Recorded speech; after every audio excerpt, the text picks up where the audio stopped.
Како дел од обликувањето на надворешната политика, Македонија ја негува културната дипломатија, која е мек канал за надминување на проблемите со некои држави и за зближување меѓу народите.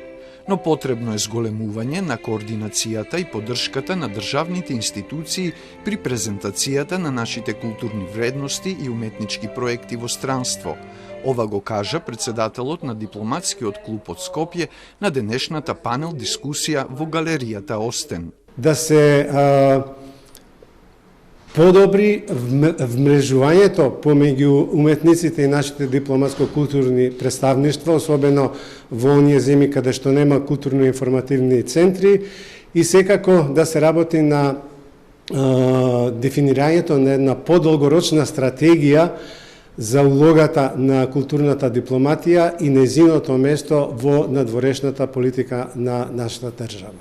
Македонските дипломатско-конзуларни представништва и културно-информативните центри во странство преку различни активности делуваат на развојот на нашата културна дипломатија, но неопходна е поголема организација со цел усвојување и модели што се применуваат во странство. Прво се дефинира содржина која што треба да биде поврзана со промоција на државата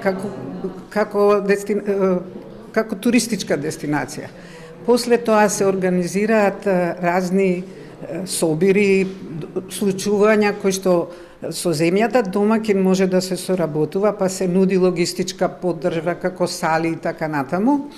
И во таа пригода кога ДКП-то е подготвено соодветно, одредени земји даваат бесплатни аранжмани.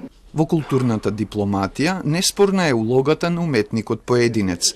Таков е случајот и со Живко Поповски Цветин, чии цвеќиња на мирот го обиколија светот. Значи, јас сум еден работник, дипломат во тоа што овие цвеќиња на мирот ги подарувам. Македонската кујна и изданијата преведени на странски јазик треба да се вклучат во нашата културна дипломатија, а младите дипломати за подобрување на имиџот на државата може да ги користат и социјалните мрежи, дополнуваат од дипломатскиот клуб Скопје.